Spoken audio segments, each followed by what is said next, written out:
ఒక 10-15 ఉసిరికాయలు కడిగి ఆరబెట్టి ఇలాగ ముక్కలు చేసి ఆయిల్లో వేయించుకోవాలి. కొంచెం బంగారు రంగు వచ్చే వరకు కొద్దిగా ఇలా ముట్టుకుంటే కొంచెం ఇలా మెత్తగా ఉండాలన్నమాట. ఇలాగ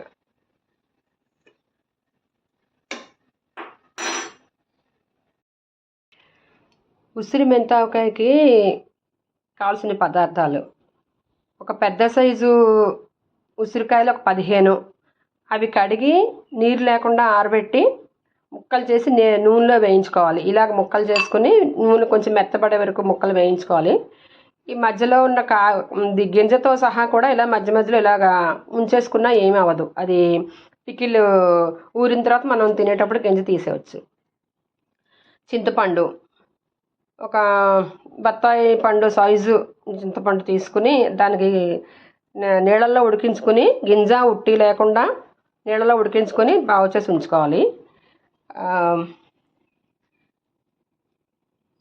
ఆవాలు, మెంతి పౌడరు, మెంతులు ఒక పెద్ద సైజు స్పూన్తో మెంతులు తీసుకుని కొంచెం మంచి సువాసన వచ్చే వరకు వేయించుకుని అందులో ఒక స్పూను ఆవాలు వేసి ఆవాలు చిటపటలాడే వరకు వేయించాలి. రెండు వేయించి గ్రైండ్ చేసి ఉంచుకోవాలి. సాల్ట్, నేను ఒక చిన్న గ్లాస్ సాల్ట్ తీసుకున్నాను. సాల్ట్ 2 రకాల సాల్ట్ వేస్తున్నాను ఇందులో. నేను హిమాలయన్ సాల్ట్, అయోడైజ్డ్ సాల్ట్ 2 వేస్తున్నాను. తర్వాత ఆయిల్, నువ్వుల నూనె తీసుకుంటే మంచిది. ఇది ఇంగువ కొంచెం ఒక చిన్న స్పూన్ తోటి. రెడ్ చిల్లీ పౌడర్, ఇది కాశ్మీరీ చిల్లీ పౌడరు, టిక్కాలాలు, ఎవరెస్ట్ టిక్కాలాలు కలరు. ఈ కారం వేసుకుంటే పికిల్ కలర్ బాగుంటుంది అన్నమాట.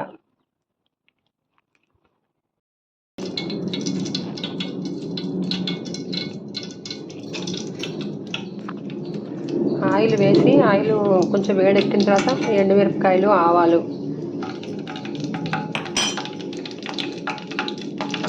ఇంగువ,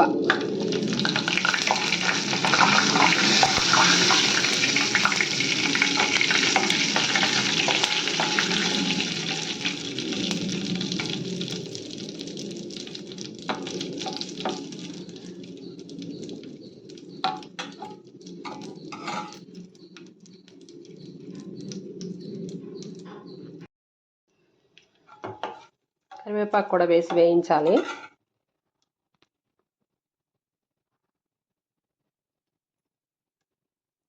స్టవ్ ఆఫ్ చేసి ఇది నూనె చల్లారనివ్వాలి.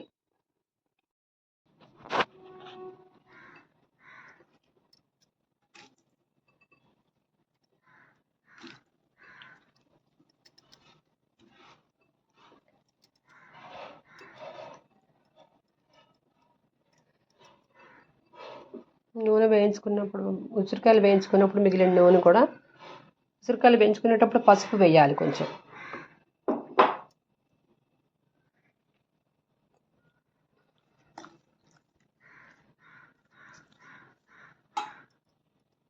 ఇప్పుడు ఇందులో చింతపండు గుజ్జు, మనం ముందుగా చేసి పెట్టుకున్న గుజ్జు, చింతపండు గుజ్జు,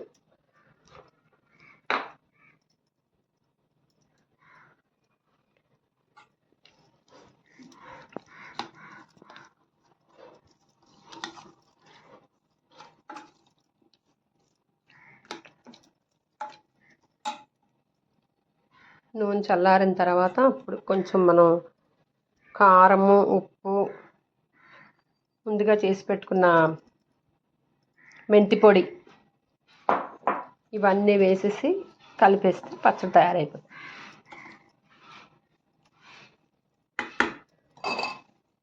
గుర్తుపెట్టుకోవాల్సింది ఏంటంటే చల్లారిన తర్వాత వెయ్యాలి ఈ మెంతి పొడి, కారం అవి, లేదంటే పచ్చడి నల్లగా అయిపోతుంది.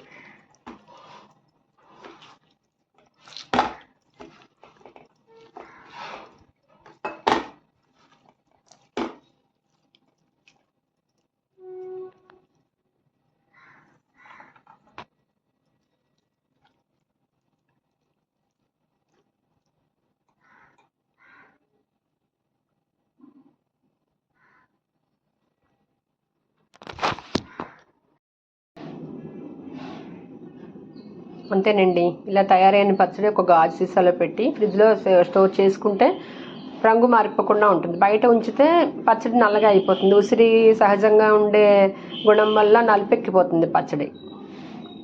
Thanks for watching.